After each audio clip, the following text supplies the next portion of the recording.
शरदेव को की हो भगत दयाल, करत पाठ 40 दिन हो भव सागर से पार।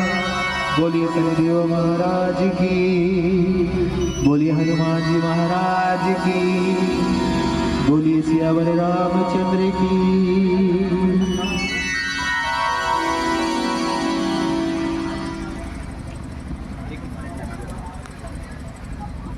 और जैसे जय श्री राधे।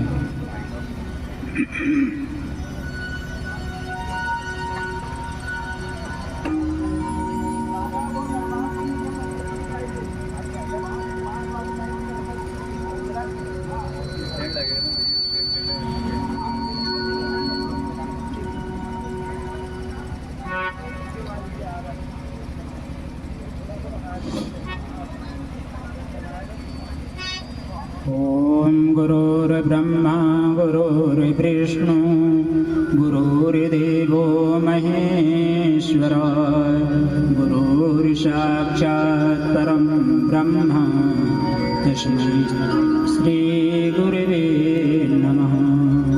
अखण्डमण्डलाकारं व्याप्तं येन चराचरं तत्पदं दर्शितं तेन तस्मै श्री गुरुवे नमः।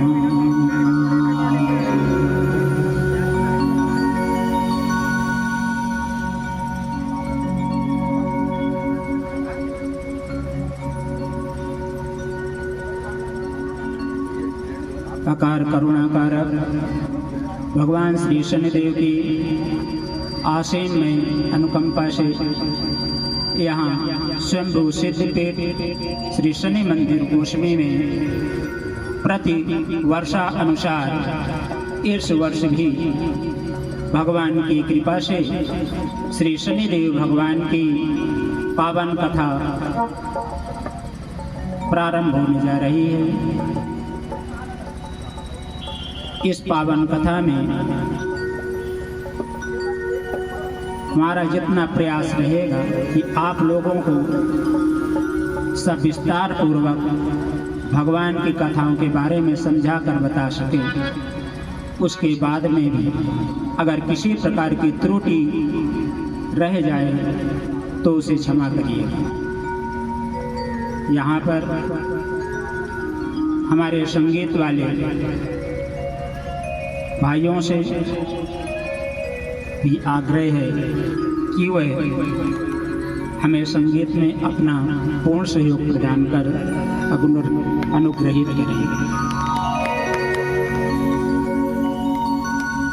ओम नीलांजन समाभासं रविपुत्रं यमाग्रजं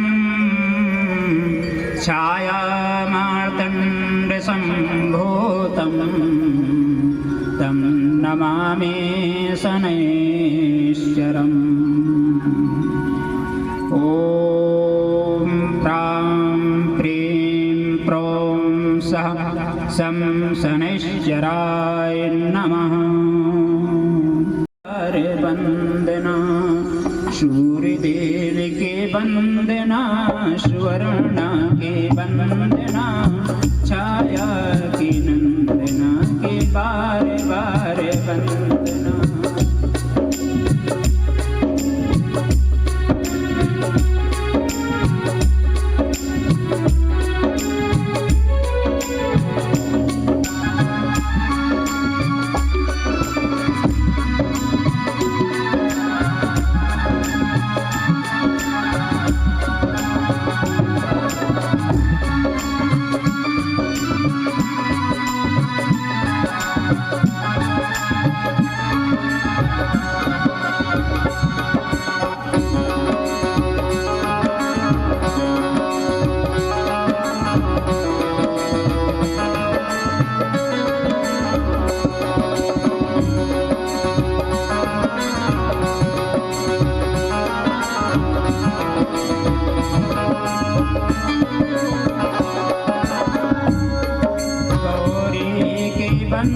वंदना शंकर की वंदना गौरी की वंदना शंकर की वंदना छाया के नंदना के बार बार वंदना।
बोले श्री सूर्य पुत्र शनिदेव भगवान की जय।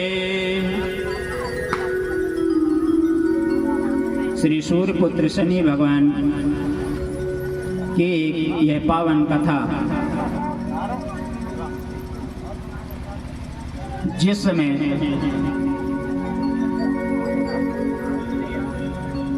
इस कलयुग का प्रारंभ हुआ उस समय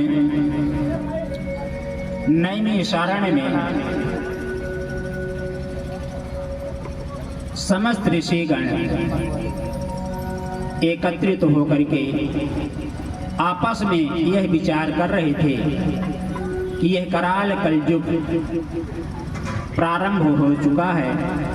इस कराल कलयुग में सभी प्राणी नाना प्रकार के पाप कर्मों में लिप्त रहेंगे और जब वह नाना प्रकार के पाप कर्मों में लिप्त रहेंगे तो उनकी आयु भी कम होगी। जब आयु उनकी कम होगी तो वह दरिद्रता की ओर बढ़ेंगे और दरिद्रता बढ़ने के कारण वह नाना प्रकार के अनैतिक कार्यों में और ज़्यादा लिप्त हुआ करेंगे। तो उससे निवृत्ति के लिए, उससे छुटकारा पाने के लिए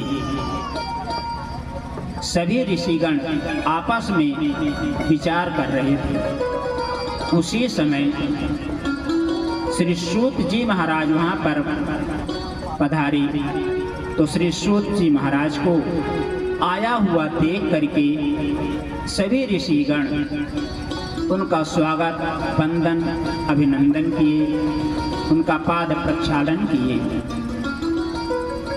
और उनको ऊंचे सिंहासन पर विराजमान करके सभी ऋषियों ने उनसे यह प्रार्थना की कि हे सर्वज्ञ ज्ञाता, हे ऋषि, इस कराल कलयुग के कारण हम सभी आपस में यह विचार कर रहे थे कि इस कलयुग में व्यक्तियों को किस कार्य से उनकी सभी प्रकार की दरिद्रता, सभी प्रकार की परेशानियों से छुटकारा प्राप्त होगा। तो श्री सूत जी महाराज सभी ऋषियों को कहते हैं कि इस कराल कलयुग के प्रभाव के कारण व्यक्ति सभी पाप कर्मों में लिप्त रहेंगे, सभी अशुद्धि अभक्ष्य पदार्थों का भक्षण करेंगे, उनकी आयु बहुत कम रहेगी और वह नाना प्रकार के पापों में संलग्न रहा करेंगे। इसलिए अगर इससे छुटकारा पाना चाहते हैं तो वह भगवान शंकर की शरण में जाएं, इसलिए कि भगवान शंकर शनिदेव भगवान के गुरु और जो भी उनकी शरण में जाएगा उसके सभी दुखों का अंत होगा, सभी पापों से छुटकारा प्राप्त होगा, दरिद्रता से छुटकारा प्राप्त होगा।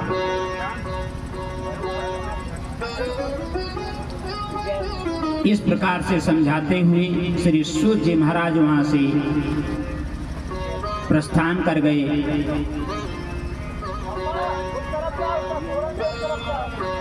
श्री कृष्ण भगवान सभी पांडवों को देख करके उनसे वार्तालाप करते हैं और युधिष्ठिर से पूछते हैं कि आपका राजकाज कैसे चल रहा है। तो उस समय युधिष्ठिर भगवान श्री कृष्ण से कहते हैं कि हे प्रभु, आप तो अंतर्यामी हैं, आप से किसी की भी मन की अंदर की भेद नहीं छुपे हैं। आप हमारी परिस्थिति क्या है उससे पूर्णतः वाकिफ हैं। आप ऐसा कुछ कृपा कीजिए कि हमारे राज्य की सभी दुख दूर हो जाएं।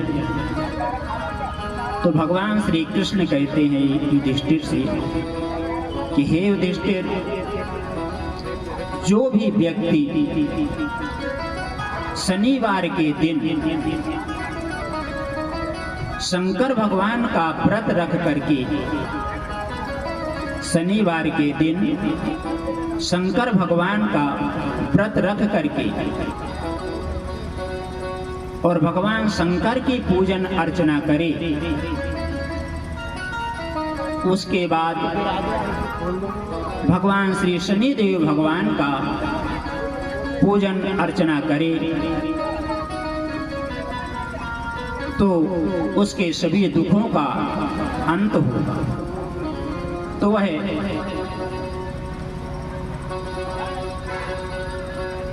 युधिष्ठिर भगवान श्री कृष्ण से यह प्रार्थना करते हैं कि हे प्रभु, उस पूजन की विधि क्या है, उसको कब करना चाहिए, उसकी सामग्री क्या है, आप कृपा करके विस्तार पूर्वक वर्णन कीजिए तो अति कृपा हो। भगवान श्री कृष्ण कहते हैं कि हे युधिष्ठिर, शनिवार के दिन व्रत धारण करके स्नान ध्यान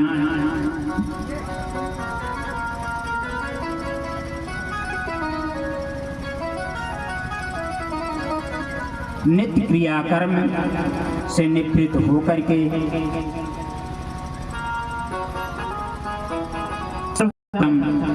सूर्य भगवान को, श्री महाकाल की अगर आप आराधना करें और उस आराधना करते समय जल अर्पण करते समय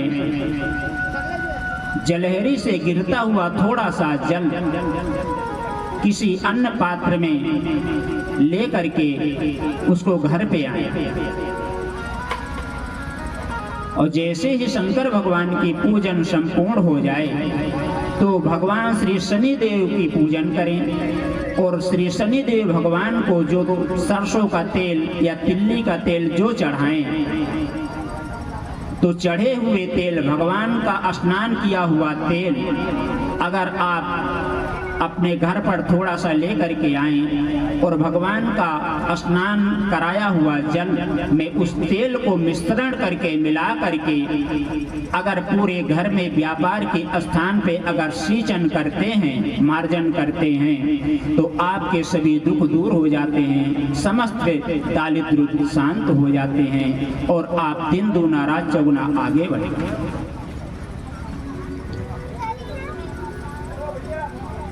तो वह श्री भगवान कृष्ण से यह प्रार्थना करते हैं कि हे प्रभु, आपने यह तो विस्तार पूर्वक से ग्रहण करा दिए हैं, आप कृपा करके यह भी बताइए कि किस माह में भगवान श्री शनिदेव का या भगवान शंकर का पूजन का ज्यादा महत्व है। तो भगवान श्री कृष्ण कहते हैं कि हे युधिष्ठिर, श्रावण के माह में भगवान शंकर, इसलिए कि सावन में महीने में ज्यादा लोगों में भक्ति जागती है, जो साल भर भक्षा भक्ष खींचन खाची में लगे रहते हैं, सावन आते ही वह बोलने लगते हैं कि भैया अब तो 1 महीने का हमारा व्रत रहेगा। बोले काहे का रहेगा भैया? बोले अब तो सावन आ गया है, अब 1 महीने तक दारू मुर्गा मांस मटन ये बंद रहेगा।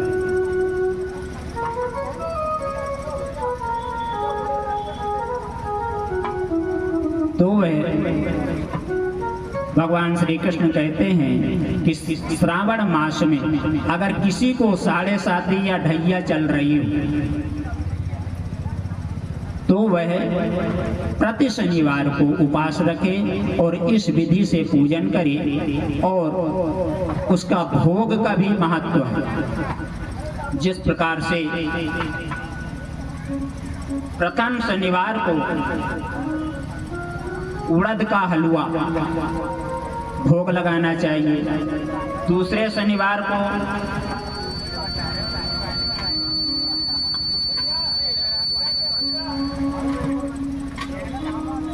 भैंस के दूध का बनाया हुआ खीर, भैंस के दूध का बनाया हुआ खीर अर्पण करने से दरिद्रता दूर हो जाती है। तीसरे शनिवार को पूड़ियों का भोग लगाएं, उसमें भी घी मिश्रित हो। और चौथे शनिवार को सह परिवार सम्मिलित होकर के खाजे का भोग लगाने से समस्त दुख दूर हो जाते हैं। इस प्रकार की समस्त प्रकार की दुख दारिद्रता, यहाँ तक कि अगर किसी के राशि में साढ़े साती या ढैया या राहु या केतु विराजमान हो, किसी कारणवश अगर वह परेशानी में चल रहा हो, तो इस विधि से अगर वह भगवान शंकर और श्री शनिदेव का पूजन करे तो वह समस्त संपूर्ण परेशानियों से छुटकारा पाता है।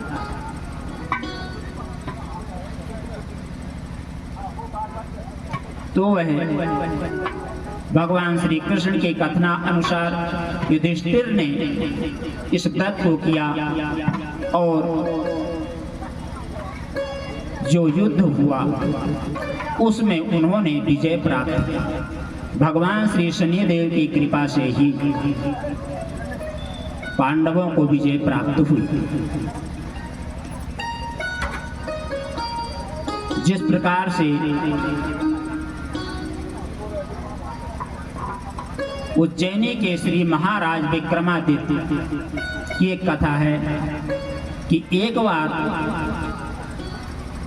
सभी नवग्रह एकत्रित होकर के आपस में यह वार्तालाप करने लगे कि हम सभी नवग्रहों में सर्वश्रेष्ठ कौन है, सबसे बड़ा कौन है।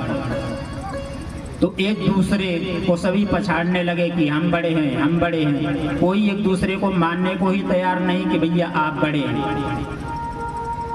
तो उनका विवाद होते हुए देख करके वह सभी आपस में यह विचार विमर्श किए कि हम सभी मिल करके देवराज इंद्र के पास में चलते हैं। इसलिए कि समस्त देवताओं के राजा इंद्र हैं और दैत्यों के राजा भगवान शिव हैं। तो जैसे ही इंद्रदेव ने देखे कि ये पूरे नवग्रह निर्णय के लिए हमारे पास आए हैं, तो इंद्रदेव भी कांपने लगे। इसलिए कि नवग्रहों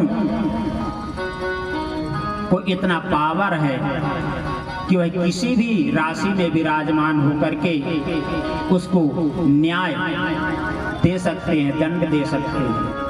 तो इंद्रदेव डर के मारे कहने लगे कि हे महानुभाव, इस समय उज्जैन नगरी में समस्त ज्ञाता प्रखंड विद्वान वहां पर राजा विराजमान हैं विक्रमादित्य। अगर आप उनके पास में जाकर के इस विषय में अगर चर्चा कर दें तो आप का मार्गदर्शन हमें यह विश्वास है कि वह निश्चित करेंगे। तो सभी नवग्रह आपस में वार्तालाप करते हुए वह उज्जैन की ओर प्रस्थान करते हैं। और जैसे ही वह राजा विक्रमादित्य की सभा में आते हैं तो राजा विक्रमादित्य के उपरोहित राजगुरु उनको स्वागत वंदन किए और उनसे खुशी मनाते हुए कि आप उज्जैन में पधारे हैं, आपका स्वागत है, महाराज के पास में लेके गए और महाराज से उन्हें अवगत कराए। तो वह प्रार्थना करते हुए उनसे आसन ग्रहण करने के लिए विनती की और आने का कारण पूछा। तो वह समस्त नवग्रह एक ही स्वर में कहने लगे कि हम सभी नवग्रहों में सर्वश्रेष्ठ कौन हैं, हमें यह न्याय चाहिए। आप राजा हैं, इसलिए हम आपके पास में न्याय के लिए आए हैं। हमें महाराज इंद्रदेव ने भेजा है।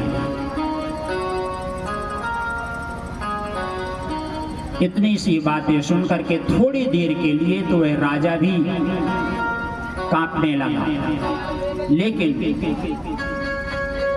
भगवान राम के वंशज विद्वान है, ज्ञानी है, अपने आप को ढांस दिया, संतावना दी और उनसे प्रार्थना की कि आप विराजिए और हमें थोड़ा सा समय दीजिए। सभी नवग्रहों ने स्वीकार कर ली, थोड़ा समय उनको दे दिया। तो वह राजा विक्रमादित्य अपने राजगुरु से आग्रह किए कि हे गुरुदेव, आप वैदिक रीति के आधार पर जिस ग्रह का जो धातु है, उस धातु के आधार पर आप इनका आसन बनवाइए और आसन बनवा करके नवग्रह जिस प्रकार से वेदों में स्थापित हैं, उस आधार पर उनका आसन लगवाइए। और जैसे ही गुरुदेव ने यह उनकी विनती पूर्ण की, आसन लग गए, तो महाराज विक्रमादित्य उनसे हाथ जोड़ करके प्रार्थना की कि हे नवग्रह, हे प्रभु, आप सभी अपने इच्छा के आधार पर अपने प्रिय आसन पे विराजमान होकर के शोभा बढ़ाएं। तो सभी नवग्रह क्रमशः जैसे आसन लगे हुए थे, अपने अपने आसन पर विराजमान हो गए और आखिरी में लोहे का आसन लगा हुआ था। तो वह लोहे का आसन देख करके शनि देव रुष्ट हो गए, क्रोधित हो गए और उन्हें श्राप देते हैं कि हे राजन, आप हमारी शक्ति को नहीं जानते हैं। अगर मैं चाहूं तो आपका यह पूरा राज तहस नहस हो सकता है। इसलिए कि रावण इतना बड़ा विद्वान था। एक और अच्छी कथा है,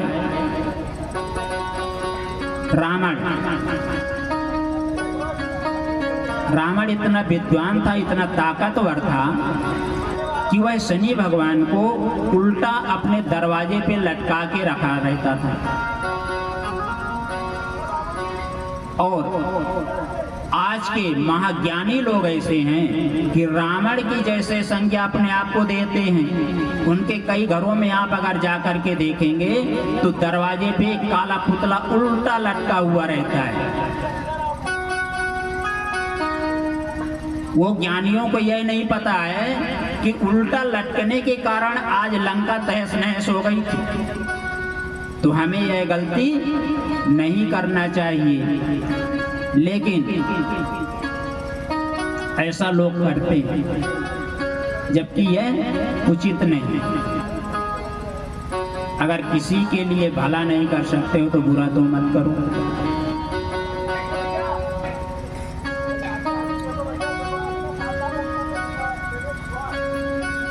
तो वह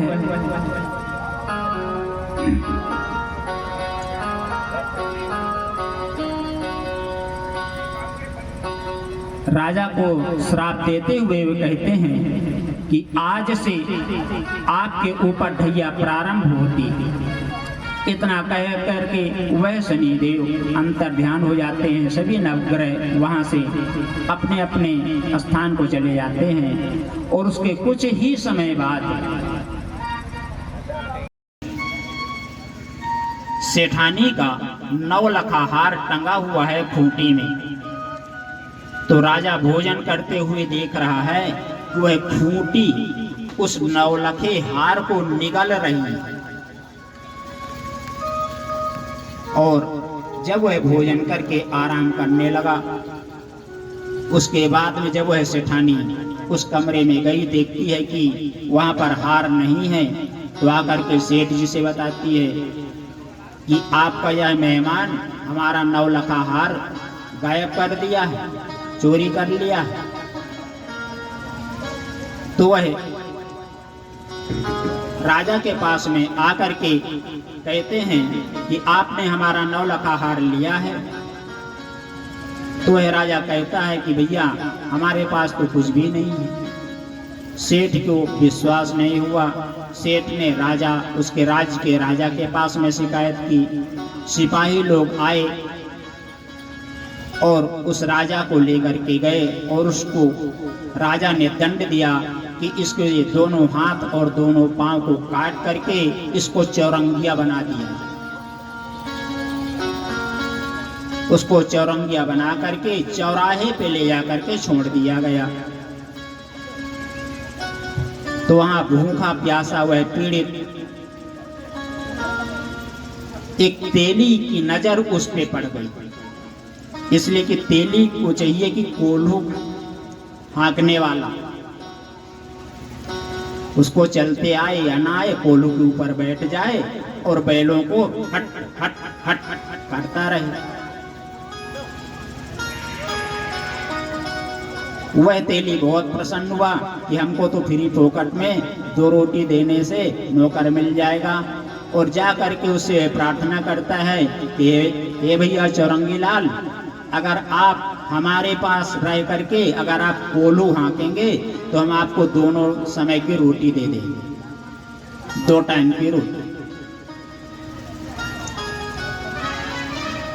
उसने भी मजबूरीवश उसकी विनती स्वीकार कर ली कि हमें मंजूर है, ले चलो। लेके गया, साफ सफाई उसकी की और उसको कोल्हू के ऊपर बैठा दिया भोजन करा के। दिन भर वह कोल्हू पे बैठा हुआ बैल हाँक रहा है। तो बारिश का समय आया, तो बारिश के समय में राजा को मल्हार गाने की सूझ गई। जब राजा मल्हार गाने लगा तो उस राज्य की राजकुमारी के कान में उसकी आवाज सुनाई दी। जैसे वह राजकुमारी उसकी आवाज सुनती है तो उस पे मोहित हो जाती है, और जब वह मोहित हो जाती है तो भूख प्यास सब गायब हो जाती है और कोप भवन में वह जाकर के प्रवेश कर गए। जिस प्रकार से पहले माताओं के लिए कोप भवन रहता था कि अगर पत्नी पति से रुष्ट हो गई तो उसको कुछ बोलने की आवश्यकता नहीं, सिर्फ कोप भवन में प्रवेश कर जाए, पूरे कार्य सिद्ध। आजकल बेलना और डंडे की मार वाला सिस्टम नहीं रहता, सिर्फ कोप भवन। तो जैसे उनकी पुत्री कोप भवन में गई और राजा आए, उन्होंने अपनी पुत्री के बारे में पूछा तो रानी ने बतला दी कि आज वह गुस्से में कोप भवन। उन्होंने उसकी सहेलियों को बुलाया। सहेली ने बताया कि ऐसा ऐसा कारण है, वह उस मल्हार गाने वाले से विवाह करना चाहती है। तो वह राजा ने उसकी खोज करने के लिए सिपाहियों को भेजा। सिपाही लोग जा करके उसका पता लगाए और आ करके राजा को बताया कि एक चौरंगी लाल है, उसके हाथ और पैर कुछ भी नहीं है, वह तेली के यहाँ कोल्हू हाँकने का काम करता है, वही है मल्हार गा रहा था। राजा रानी ने उसको बहुत समझाया, बहुत मनाया, लेकिन वह मानने को तैयार नहीं। भगवान श्री शनिदेव की कृपा कि वह उसके हट के कारण उसका विवाह उसी चौरंगी लाल से राजा ने कर दिया। और जैसे ही वह विदाई होकर के उस तेली के यहाँ आई, उसी समय उसकी ढैया का आखिरी क्षण। तो रात्रि में भगवान श्री शनिदेव स्वप्न में उसको सामने प्रकट हुए और कहने लगे कि हे राजन, आपने हमारा इतना अपमान किया था, इसलिए आपको यह दंड मिला है। अब आपको हमारी ताकत का अंदाजा हो गया होगा। तो वह राजा स्वप्न में ही विनम्र भाव से उनकी स्तुति करने लगता है।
शनि को मनाऊं हो, शनि मानत ना वैसे।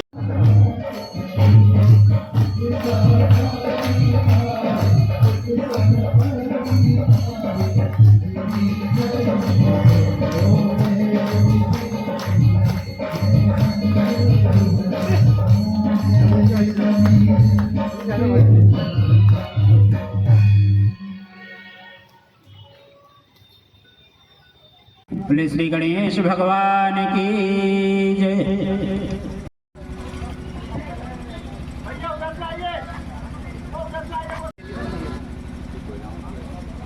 सूर्यदेव की वंदन।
Thank you.